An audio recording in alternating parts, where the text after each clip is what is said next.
네, 오늘 아침에 하나님께서 우리에게 주시는 말씀은 시편 140편 6절부터 8절까지의 말씀입니다.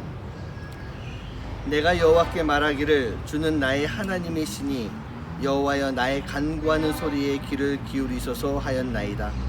내 구원의 능력이신 주 여호와여 전쟁의 날에 주께서 내 머리를 가려주셨나이다. 여호와여 악인의 소원을 허락하지 마시며 그의 악한 꾀를 이루지 못하게 하소서. 그들이 스스로 높일까 하나이다. 아멘. 이 다윗의 시편에 나오는 많은 이야기 중에 하나가 악인, 원수, 거기에서 나를 건져주세요 하나님이라고 하는 이 다윗의 고백이 참 많이 있습니다. 오늘 시도 보면 1절부터 5절 말씀 가운데는 악인의 횡포에 대해서 하나님 제가 이렇게 힘들어요 어려워요 라고 하는 그런 호소가 있는 것이고, 지금 읽었던 6절부터 8절까지는 그 악인의 악을 갚아주시고 나를 보호해 주세요. 그리고 뒤에 9절부터 13절 말씀 보면 그런 악인에 대한 하나님의 심판과 하나님께 대한 감사가 나와 있는 것이 140편의 말씀입니다. 우리가요 다윗과 같은 삶을 살아야 됩니다. 어떤 삶일까요? 경외하는 삶이에요. 하나님께 순종하는 삶이에요. 헌신하는 삶입니다. 우리가 이러한 삶을 살게 되면 하나님은요 우리 주변의 악으로부터 나를 구원해 주시고 그 악을 멸하여 주시고 우리를 보호하여 주시는 것입니다. 나의 간구를 들으시는 하나님이세요. 우리가 하나님의 자녀로 올바로 살아갈 때 하나님은 우리의 고난과 어려움 속에서 우리가 간절하게 구하는 간구를 반드시 들어주시는 것입니다. 오늘 다윗이 어떤 간구를 들어주셨습니까? 전쟁의 날 가운데서 나를 보호하여 주시옵소서, 그렇게 말씀하고 있어요. 여러분, 전쟁의 날이 뭘까요? 다윗은 워낙에 전쟁을 많이 했던 사람이에요. 나라 대 나라의 싸움 가운데서 땅을 차지해야 되는 그런 전쟁을 많이 했는데, 바로 그 전쟁 속에서 나를 보호하여 주시옵소서 라고 하는 의미도 있지만 다윗이 늘 고백하는 것입니다. 하나님을 향한 그 마음이 변치 않기를, 정말 전심으로 하나님을 사랑할 수 있는 그 마음이 되도록.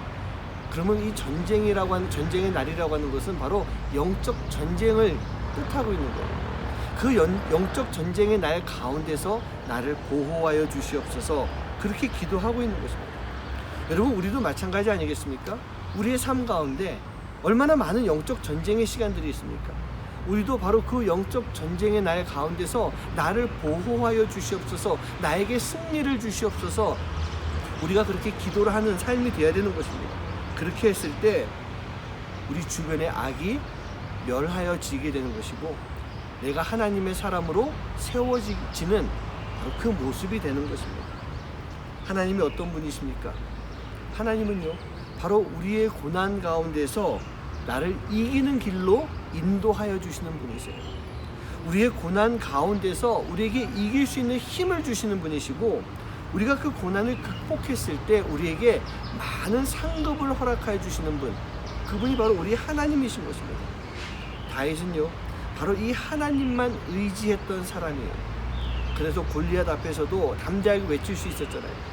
너는 창과 칼과 단창을 가지고 나에게 나오지만 나는 네가 조롱하고 희롱하는 여호와 하나님의 이름으로 너에게 나아간다. 즉 하나님의 이름이, 하나님께서 너를 물리쳐 주실 것이다. 그런 담대한 믿음을 가지고 나아갔던 것입니다. 사랑하는 성도님들, 우리에게는요 하나님이 계십니다. 우리는 바로 그 하나님을 믿어야 되는 것입니다. 그 하나님을 믿고 의지할 때 그 하나님이 나를 보호하시고 나를 지켜주시고 나에게 승리를 주시는 거예요. 종교개혁을 일으켰던 마틴 루터에게 이 프레드릭 선제후라고 하는 그런 사람이 있었습니다. 이 선제후는요 바로 황제를 뽑을 수 있는, 황제를 선출할 수 있는 자격을 가지고 있는 제후다. 아주 높은 사람이겠죠. 귀족입니다. 종교개혁을 일으키고 났던 루터가 이 교황청에게 쫓김을 받게 되고 많은 이 생명의 위협을 느낄 때 이 프레드릭 선제후가 자기 성에 루터를 숨겨줍니다. 즉 그 루터가 그 성에 도피하고 있는 것이죠. 하지만 루터는요 자기에게 사명이 있었거든요. 이 종교개혁을 온전히 이루어야 된다라고 하는 그 사명이 있었기 때문에 그 자리에 있지 못하고 동료들에게 편지를 써서 내가 곧 갈 테니 조금만 기다려라. 그리고 얼마 후에 그 자리에 나타나게 됩니다. 걱정을 하고 있는 프레데릭 이 선제후에게 루터가 편지를 씁니다. 그 편지 안에는요, 나를 보호하고 돌봐주시는 건 너무나도 감사합니다. 하지만 나에겐 사명이 있기 때문에 내가 그곳에 도피해 있을 수만은 없습니다. 그리고 나에게는 제후님보다 훨씬 더 강하고 능력이 있는 하나님이 나를 지켜주고 계십니다. 나를 보호해주고 계십니다. 너무 걱정하지 마십시오. 이런 편지를 썼다는 거예요.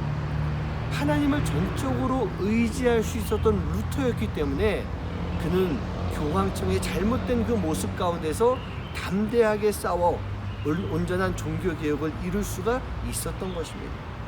사랑하는 성도님들, 원수 앞에서, 악인 앞에서 하나님을 전적으로 의지하시기 바랍니다. 하나님이 우리에게 사명을 이룰 수 있는 힘과 능력을 주시기 때문에 우리는 그 하나님을 의지함으로 인해, 그 하나님 앞에 간절하게 기도함으로 인해 우리에게 주시는 사명을 이뤄나갈 수가 있게 되는 것입니다. 오늘 하루 하나님을 의지하는 삶이 무엇인지 잘 생각해 보시기 바라요. 무엇을 하고 어떻게 살아가는 것이 하나님을 의지하고 따르는 삶일지, 즉 다윗과 같이 살아가는 것이 어떤 모습인지를 여러분들 깊이 묵상해 볼 수 있는 하루가 되시길 주님의 이름으로 간절히 축원합니다. 기도하겠습니다. 하나님 감사합니다. 오늘 하루를 시작하면서 우리가 하나님께 기도할 수 있는 것은 하나님을 의지합니다. 우리가 그 기도를 하기 원합니다. 하나님을 의지할 때 하나님이 역사해 주셨습니다. 하나님을 의지할 때 하나님이 모든 것들을 이루어 주셨습니다. 그리고 하나님을 의지할 때 하나님의 놀라운 은혜를 우리가 경험했습니다. 앞으로도 우리가 그러한 마음을 가지고 살아가는 삶이 되도록 인도하여 주시옵소서. 이 모든 말씀 예수님의 이름으로 간절히 기도하옵나이다. 아멘. 아침마다 새롭고 늘 새로우니 주의 성실이 금이라 성실